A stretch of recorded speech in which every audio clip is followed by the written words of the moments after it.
Well, well, well, it looks like Tom DeLonge has done it again. He makes us wait 20 years for a re-release of his signature Strat, and then in less than a year after that, he gives us the Starcaster. So there had been rumors about this for a while, and I had no idea that this was coming until like 3 or 4 days ago. And sure enough, today is release day. So I drove straight to Guitar Center right when they opened and picked one up. They had one in like the white, the ivory color, and then they had one in the green. So kind of wanted to go with the pink, but I was like, hey, let's go with the green. I like that too, and it matches my Tom DeLonge Strat. So before we do anything, let's hear how it sounds, and then we'll come back and talk about it. I'll tell you kind of my thoughts about it, how it feels, the build quality, and all of that. But what does that matter if we don't hear it first?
Cool. So the immediate thing that I notice is that this SH5 Seymour Duncan pickup, this is a medium output pickup, which is very different than the Tom DeLonge Strat, which uses the Invader pickup. The Invader pickup is high output, and so this is not going to have quite as much growl.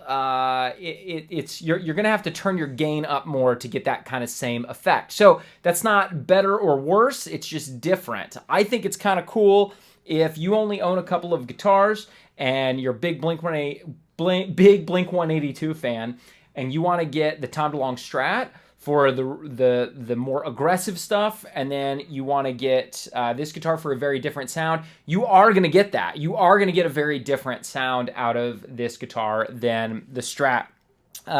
So I dig that. I dig that it's different. I love the satin finish of the body. That's really cool. And then, of course, the Tom emblem on the back, just like on the Strat, is really nice. I love the tone knob. The look of that is really cool. It's like, it looks like it's just white from far away, but it's kind of that Gibson style where it's like the white knob and then it's in a clear thing. I don't know how to describe it, but that's cool. I'm not a big fan of this style of bridge. I never have liked that, but that's just whatever. It's fine. The hollow body is cool. It doesn't seem particularly more resonant than any of my other guitars. I've played some hollow bodies before that are really loud. This guitar is not particularly loud when it's not plugged in. You know, but it sounds fine. Um, it's fairly resonant, but I wouldn't say it's like particularly inspiring when I just strum it unplugged. The neck is really cool because it's a roasted maple neck. And it definitely has a finish on it, but I like this darker look. And then the rosewood, the fretboard feels pretty good. It could use a little bit of lemon oil, but not like with my Tom DeLonge Strat. When I got it, it was so dry. A lot of people complained about the quality control on the Tom DeLonge Strats. Mine was in great shape. I had no issues with it. It was perfect, except that the fretboard was a little dry. This guitar has shown up absolutely perfect. In terms of build quality, there's no issues with it. Oh, and I forgot the locking tuners. This one has locking Fender tuners on it, which is a big deal. I like that. I don't think no, the Tom Strat does not have that. So that would have been cool if the Tom Strat had locking tuners, but this guitar has locking tuners. So I tell you, man, for $11.99 for what you would pay for this, if this is the kind of guitar you're in the market for, I think it's a really good value. It does not come with a gig bag, which I was thinking, you know, the Tom Strat is $12.99 US. This is $11.99. So I was like, I bet there's no gig bag with this. Not that the Tom gig bag is worth $100 or anything. So overall, how do I feel about this guitar? I like it. I think it sounds good. I think the build quality is excellent. I think it feels great to play. I like the medium jumbo frets. But I would say it's not a guitar that really excites me. And I would say that that's mostly because I'm kind of a Strat fanatic. This style of guitar, this almost like kind of like a Gibson ES3 35 style model, just never was super exciting for me. So when it was first revealed, I don't know. Number one, I didn't have the nostalgia for it. I'm sure that's part of it. But then number two, it also just it just kind of looks fine as compared to this. I just love the look of a Strat as it is, and then plus I like the shiny seafoam green a little bit better than the satin finish, and I like sparklies, so that always gets me. And I just like Strats in general, so I'm always going to kind of revert to that. And then also,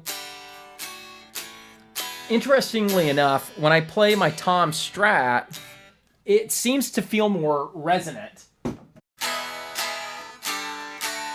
Well, this guitar is definitely louder. I wonder if I was to put 10s on this guitar instead of 9s. My Tom Strat has 10s on it, and so that sounds bigger and beefier and feels more resonant. But this came with 9s, so if you do get this guitar, I would put 10s on it instead. I think that would feel a little bit better, a little bit more thick and resonant.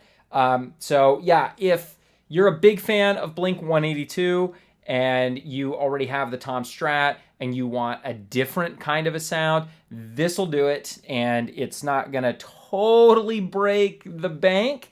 Like, this is a guitar I would feel comfortable taking on the road and playing in a professional band with, and so that's pretty reasonable for the cost.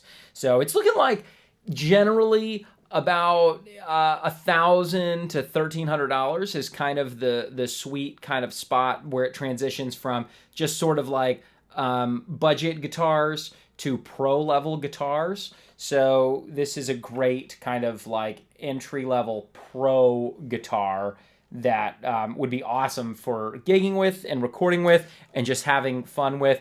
But ultimately, it's not a guitar that excites me. So let me know what you think in the comments below. Do you like this guitar? What do you think of the sound of it from the demo? Did you get one already? And how's it been for you? All right, you guys, I'm Eric. Like and subscribe, and I will see you in the next times.